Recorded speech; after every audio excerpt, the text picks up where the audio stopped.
네, 안녕하십니까. 네, 저는 전북대학교에서 데이터 청년 캠퍼스 프로젝트에 참여한 김하현입니다. 네. 네, 저희 팀은 해양 데이터를 기반으로 수산자원의 어획량 변동 분석 및 예측에 대한 주제로 프로젝트를 진행하였습니다.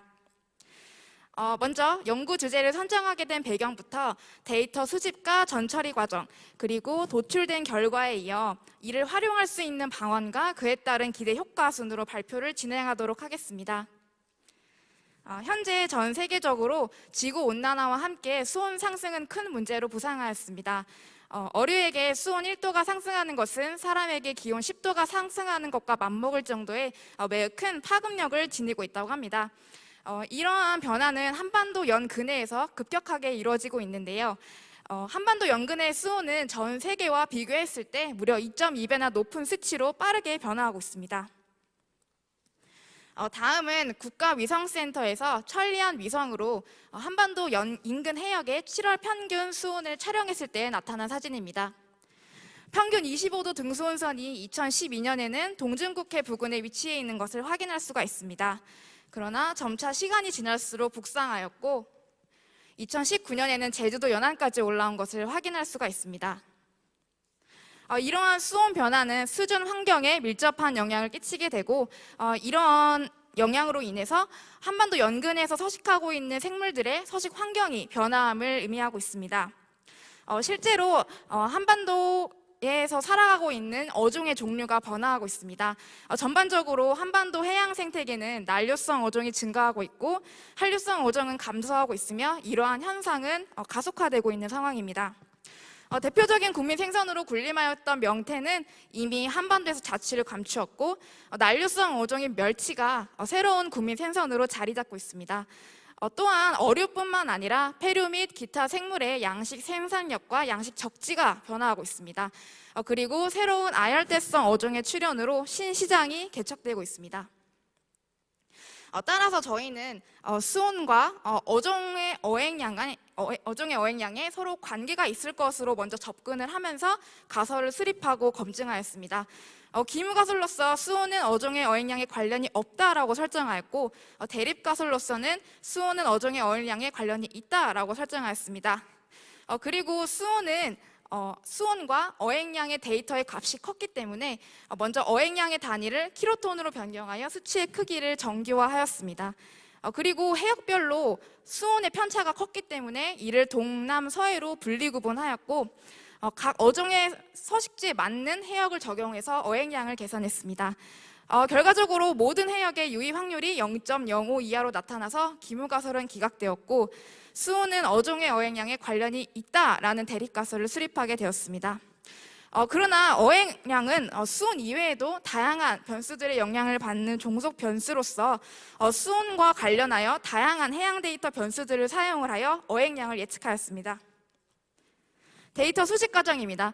해양 데이터는 수온, 염도, 용존 산소량을 이용하였고 이 값들은 실제 조업이 이루어지는 위치에서 측정된 값이며 이는 해역별, 수심별로 분류하였습니다.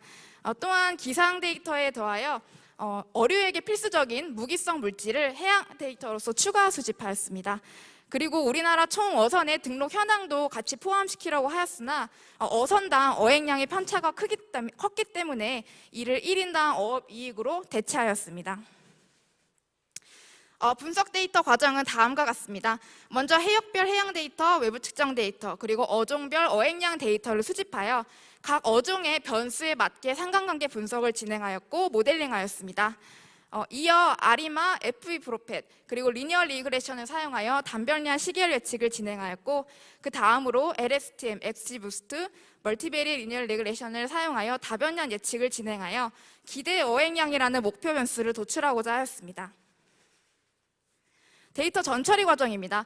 해역별 해양 데이터, 외부 측정 데이터, 그리고 어획량 데이터는 시계열 데이터로서 목표 변수가 되는 어획량 데이터는 1970년부터 기록이 되어 있었기 때문에 1970년을 기준으로 다른 데이터들도 함께 시계열 데이터들을 통합하였습니다.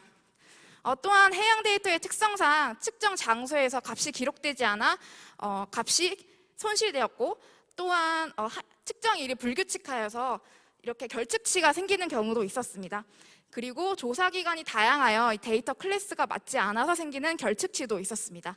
이런 경우에는 결특치가 적은 기간의 데이터를 선택하였고 앞뒤 데이터의 평균값을 기입하여 조정하였습니다. 또한 데이터의 특성상 규칙적인 데이터의 수를 최대한 확보하는 것이 중요하였는데 로우 해양 데이터 같은 경우에는 해양 기상 상황에 따라서 측정 일자나 시간대가 불규칙하여 낮과 밤의 온도차의 편차가 커 1월 단위의 평균을 내기가 어려웠습니다. 또한 2000년대 이전 데이터 같은 경우에는 이상치가 존재했었는데 이때는 수기로 작성을 했기 때문에 이를 데이터화하는 과정에서 잘못 기입되어 발생한 오류인 것으로 판단하였습니다.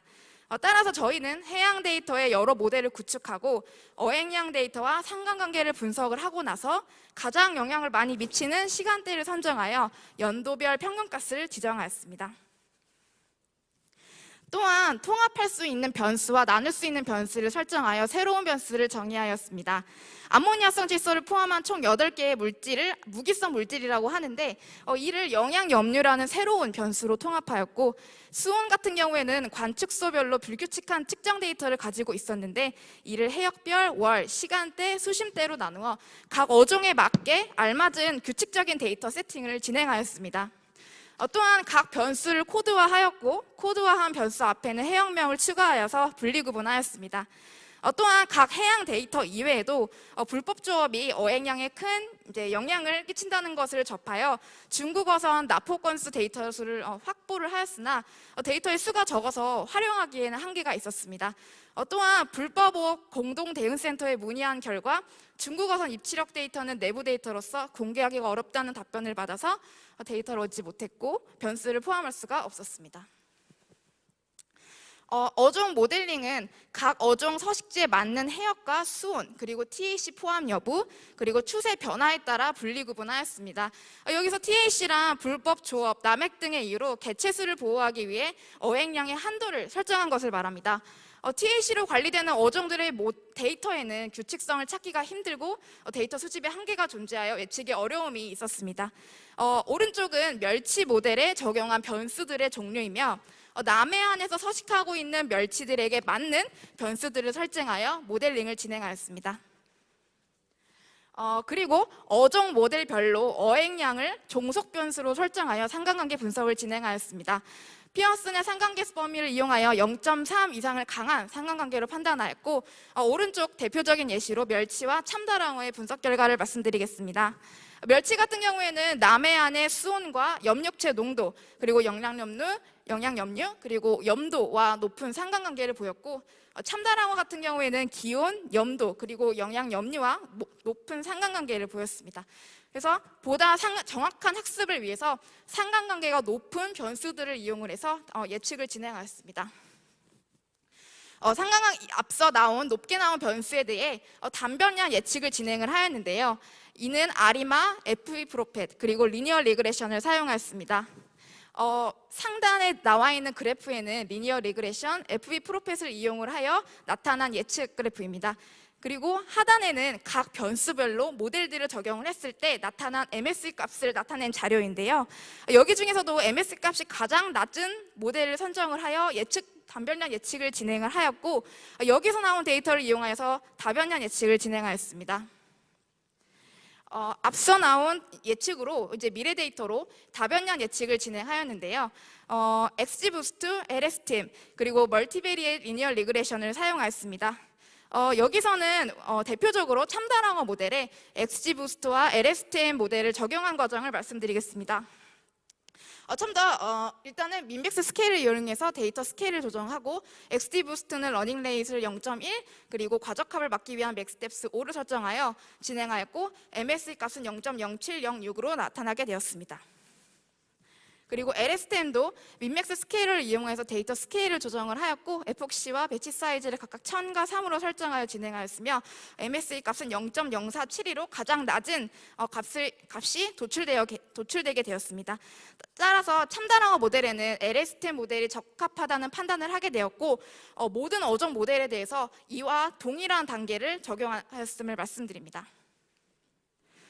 두 그래프는 어획량의 변동 폭이 큰 멸치와 참다랑어 그래프를 보여주고 있습니다.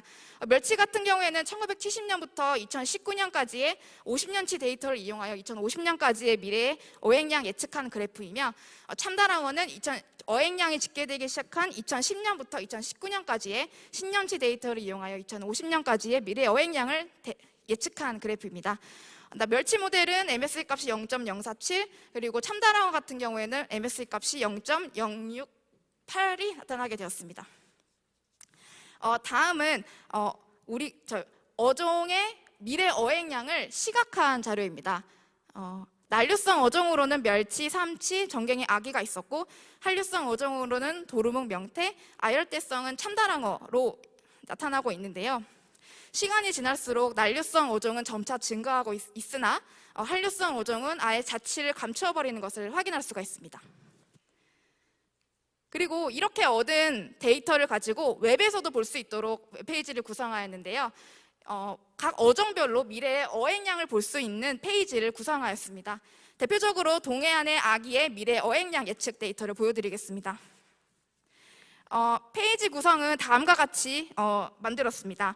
먼저 좌측에는 아기가 실제로 잡히는 해역을 표시한 지도이며, 우측 박스에는 2050년까지의 동해안 아기 어획량 추이 그래프와 어획량 변동 비교 분석, 그리고 연도별로 어획량의 값을 수치화한 표로 구성하게 되었습니다. 이는 반응형 웹으로도 구성을 하였기 때문에 모바일에서도 쉽게 볼 수 있도록 구성하였습니다. 현재까지 진행된 기존 연구는 특정 해역의 단일 어종에 대한 연구가 주를 이루고 있었습니다. 또한 변수의 종류가 적었고 단별량 시계열 분석으로 단기 예측에 그쳤습니다. 저희의 차별성은 다양한 해양 변수를 적극적으로 활용하였고, 어종별 맞춤 모델 설계와 고부가가치 어종을 추가하였습니다. 그리고 전 해역의 정선별 데이터를 활용하여 실제 조업이 이루어지는 시간대의 수온 데이터를 사용하여 보다 세밀한 데이터셋을 구축하였습니다. 분석 모델은 단변량 시계열 분석뿐 아니라 다변량 분석 기법을 활용하여 분석 모델을 정교화하였고, LSTM과 같은 기술을 사용하여서 보다 정확도를 향상시켰습니다. 이렇게 얻은 데이터베이스를 통해 얻을 수 있는 기대 효과는 다음과 같습니다. 어업 종사자는 미래 생산성이 높아지는 어종을 미리 파악하여 선제적 대응이 가능하고, 어획 및 양식에 필요한 장비 혹은 시설을 미리 구비할 수 있습니다. 유통업자는 국내산 어종 수급 변화에 발빠른 대처를 할 수 있고, 수입에 의존하고 있었던 인기 어종들의 국내 시장 개척이 가능해집니다. 소비자는 다양한 어종 수급 정보를 활용하여 원산지를 파악해 스마트한 소비가 가능해지고, 결국엔 소비자 수산물의 가격이 안정될 수 있게 할 수 있습니다. 추후에 모델의 정확도가 향상되고 확장된다면 대표적인 예시로서 어장에 직접적인 피해를 미치는 새로운 아열대성 해파리들을 추적함으로써 어민된 피해를 최소화할 수 있을 것입니다. 네. 본 프로젝트는 다음과 같은 참고 문헌을 활용하였음을 밝힙니다. 이상 프로젝트 발표를 마치겠습니다. 감사합니다.